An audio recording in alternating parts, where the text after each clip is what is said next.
بسم اللہ الرحمن الرحیم۔ السلام علیکم ناظرین۔ عورت کے وہ کون سے 4 کام ہیں جن کی وجہ سے گھر میں غربت آتی ہے؟ عورت کے بارے میں کہا جاتا ہے کہ جس گھر میں عورت ہو وہ گھر گھر بنتا ہے۔ عورت کے بغیر کوئی گھر گھر بھی نہیں کہلایا جا سکتا۔ اگر ایک عورت عقل مند اور سلیقہ مند ہو تو وہ اس گھر کو جنت بنا دیتی ہے۔ اس کے مقابلے میں اگر کوئی عورت جسے گھرداری کے طور طریقے اور سلیقے نہیں آتے ہو وہ اس گھر کو برباد بھی کر سکتی ہے۔ جس انسان کے گھر میں غریبی، مفلسی اور تنگ دستی ہو اس انسان کو چاہیے کہ وہ شادی کر لے، کیونکہ شادی اللہ تعالیٰ کا ایک ایسا تحفہ ہے انسان کے لیے کہ اگر جب کوئی انسان نکاح کرتا ہے تو آنے والا انسان اپنے ساتھ اپنا رزق لے کر آتا ہے اور اس رزق سے دوسرے بھی فائدہ اٹھا سکتے ہیں۔ اسی لیے قرآن مجید میں ارشاد فرمایا گیا ہے کہ اگر تنگ دست ہو تو نکاح کر لو، کیونکہ اللہ تعالیٰ اس کے بدلے میں تمہیں بھی غنی کر دے گا، یعنی مالدار کر دے گا۔ ایک حدیث کا مفہوم ہے کہ ایک صحابی رسول اللہ صلی اللہ علیہ وآلہ وسلم کے پاس حاضر ہو کر ارشاد فرمانے لگا کہ یا رسول اللہ، میں بہت اچھا کماتا ہوں لیکن پھر بھی میرے گھر میں تنگ دستی اور غریبی ہے۔ تو آپ صلی اللہ علیہ وآلہ وسلم نے فرمایا کہ آپ نکاح کر لو۔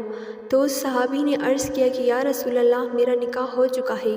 تو آپ صلی اللہ علیہ وآلہ وسلم نے فرمایا کہ دوسرا نکاح کر لو۔ تو وہ آدمی چلا گیا، اس نے دوسری بار نکاح کیا اور دوبارہ رسول اللہ صلی اللہ علیہ وآلہ وسلم کے سامنے حاضر ہو کر ارشاد فرمانے لگا یا رسول اللہ، میں نے دوسری بار بھی نکاح کر لیا لیکن میری حالات بہتر نہیں ہو رہے ہیں۔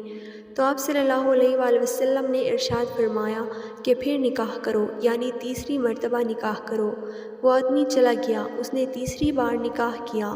جب وہ واپس آ گیا تو اس نے پھر ارشاد فرمایا یا رسول اللہ، میں اچھا خاصا کماتا ہوں لیکن میرے گھر میں تنگ دستی اور غریبی ہے اور بے برکتی ہے۔ آپ صلی اللہ علیہ وآلہ وسلم نے فرمایا کہ چوتھی بار نکاح کر لیں۔ اس نے نکاح کر لیا۔ جب وہ دوبارہ رسول اللہ صلی اللہ علیہ وآلہ وسلم کے سامنے حاضر ہوا، اب کی بار اس کے حالات پہلے سے کئی گنا بہتر تھے۔ اس حدیث سے اندازہ لگایا جا سکتا ہے کہ عورت کی وجہ سے اللہ تعالیٰ انسان کو رزق دیتا ہے اور رزق میں برکت دیتا ہے، لیکن بعض دفعہ عورت کی اپنی غلطیوں کی وجہ سے اللہ تعالیٰ اس گھر والوں سے رزق چھین بھی سکتا ہے۔ بزرگان دین نے 4 ایسی کاموں کے بارے میں ارشاد فرمایا ہے کہ ان کو کرنے سے گھر میں بے برکتی اور مفلسی اور غریبی آتی ہے۔ نمبر 1، شام کے بعد جھاڑو لگانے سے۔ شام کا وقت ایک انتہائی نازک وقت ہوتا ہے۔ بہت سارے علماء کے نزدیک اسی وقت انسان کو کسی سے بات کیے بغیر اللہ تعالیٰ کے سامنے ذکر و استغفار کرنا چاہیے، کیونکہ دن میں ہم نے جتنے بھی اعمال کی ہوتی ہیں فرشتے شام کو انہی اعمال کو اللہ تعالیٰ کے پاس لے جا رہے ہوتے ہیں۔ اسی لیے انسان کو چاہیے کہ وہ اس وقت چپ ہو کر اللہ تعالیٰ کا ذکر کرے۔ شام کے وقت کے بارے میں کہا جاتا ہے کہ شام کے وقت شیاطین کو آزاد کیا جاتا ہے، اسی لیے شام کے وقت کوئی بھی ایسے کام نہیں کرنے چاہیے جن کی وجہ سے انسان کو روحانی طور پر بھی نقصان ہو۔ اسی لیے عورتوں کو چاہیے کہ وہ شام کے بجائے دن کو جھاڑو لگائیں اور اپنے گھر کی صفائی ستھرائی کا خاص خیال رکھیں۔ نمبر 2، ننگے سر ہو کر کھانا بنانا۔ ننگے سر ہو کر کھانا بنانے کے اخلاقی طور پر بھی بہت ممانعت کی گئی ہے، اور اگر اسلامی روح سے اس کو دیکھا جائے تو یہ اللہ تعالیٰ کی ادا کردہ رزق کے ساتھ بے حرمتی ہے، اور جو انسان اللہ تعالیٰ کی عطا کردہ رزق کی بے حرمتی کرتا ہے اللہ تعالیٰ اس کے رزق کو چھین لیتا ہے۔ سر پر دوپٹہ اوڑھے رکھنا عورت کی عزت و تکریم کی نشانی ہے، اس لیے ہم اذان سنتے ہوئے، وضو کرتے ہوئے، قرآن مجید کی تلاوت سنتے ہوئے یا کوئی بھی اسلامی بات سنتے ہوئے احتراماً اپنے سر میں دوپٹہ رکھتے ہیں۔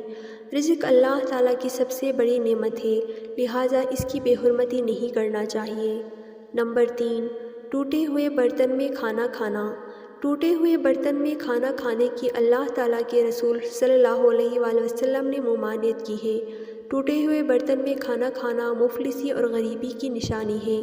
اللہ تعالیٰ کی عطا کردہ رزق کو اگر انسان ٹوٹے ہوئے برتن میں کھا لے تو اس سے رزق کی بے حرمتی ہو جاتی ہے۔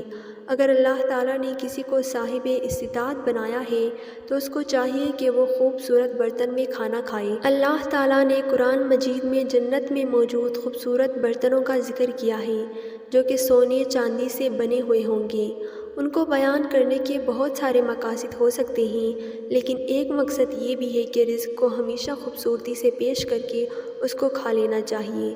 نمبر 4، سورج نکلنے تک سوتے رہنا۔ قرآن مجید میں اور احادیث سے ہمیں پتہ چلتا ہے کہ صبح سویرے اٹھنے کے کتنے فوائد ہیں، کیونکہ صبح کا وقت وہ وقت ہوتا ہے جس میں فرشتے رزق کو تقسیم کر رہے ہوتے ہیں، اور جب فرشتے انسان کو دیکھتے ہیں کہ وہ سو رہا ہے تو اس کے حصے کے رزق کو کم لکھ دیا جاتا ہے۔ اسی لیے صبح سویرے اٹھ کر اللہ تعالیٰ سے اپنے رزق کی تلاش اور دعا کرنی چاہیے، کیونکہ دنیا کا ہر مخلوق صبح سویرے اٹھ کر اپنے رزق کی تلاش میں نکلتا ہے، اور صبح کے نکلنے کی وجہ سے اللہ تعالیٰ ان کو رزق دیتا ہے۔ جو شخص دن کو دیر تک سوتا ہے اور پھر اللہ تعالیٰ سے رزق طلب کرتا ہے تو اللہ تعالیٰ ایسے انسان کو رزق عطا نہیں کرتے۔ اللہ تعالیٰ سے رزق چاہیے تو صبح سویرے اٹھ کر اس کے لیے محنت کرنی چاہیے اور دعا کرنی چاہیے۔ ان کے علاوہ بہت سارے ایسے کام ہیں جن کی وجہ سے اللہ تعالیٰ کسی بھی گھر میں رزق کو کم کر دیتا ہے، جن میں صدقہ و خیرات نہ کرنا، اپنے قریبی رشتہ داروں کے حقوق کو ادا نہ کرنا، بخیلی کرنا، اور ان میں بے نمازی بھی شامل ہے۔ اللہ تعالیٰ ہم سب کو ان تمام برائیوں سے بچائے اور نیک اعمال کی توفیق دے، آمین۔